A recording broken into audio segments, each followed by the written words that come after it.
Film ইন্ডাস্ট্রির মধ্যে সবচেয়ে মিশুক হচ্ছে শাবানা, আর সবচেয়ে ভদ্র হচ্ছে ববিতা। বাণিজ্যিক চলচ্চিত্রের জন্য আমি একজন, দু তিনজনের একজন। না না না না, আমি আত্মজীবনী এগুলিতে আমি লিখবো না, তাহলে দোস্তটি ভরে যাবে সব। মানে অনেক কথা আমি বলি না। আমাকে কিছুদিন আগে বলেছে, আপনি বলেন তো শাবানা বেটার নাকি ববিতা বেটার। আমি বলছি এটা তো খুব কঠিন প্রশ্ন। দুজনই আমার নায়িকা এবং দুজনের ঘরেই আমি চলচ্চিত্রের নির্মাণ করেছি। ববিতা ম্যাডামের ঘরেও আমি একটি চলচ্চিত্র নির্মাণ করেছি, উনি প্রযোজক। শাবানার ঘরেও একটি চলচ্চিত্র নির্মাণ করেছি, প্রযোজক। আমি কার কথা বলবো? তবুও বলেন। আর তখন আমি বললাম যে ফিল্ম ইন্ডাস্ট্রির মধ্যে সবচেয়ে মিশুক হচ্ছে শাবানা, আর সবচেয়ে ভদ্র হচ্ছে ববিতা।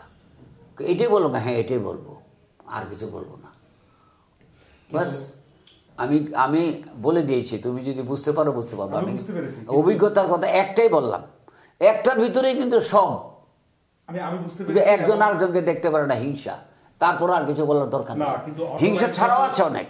একবার আত্মজীবনী এটা দরকার আছে, কিন্তু এগুলি যদি বড় কবি সাহিত্যিক হয়, বড় লিডার হয়, মানে রাজনৈতিক লিডার হয়, বড় পরিচালক হয়, সত্যজিৎ রায়ের মতন পরিচালকেরও আত্মজীবনী আছে, বড় বড়। আমরা হচ্ছে আমাদের দেশে বাণিজ্যিক চলচ্চিত্রের জন্যে আমি একজন, দু তিনজনের একজন।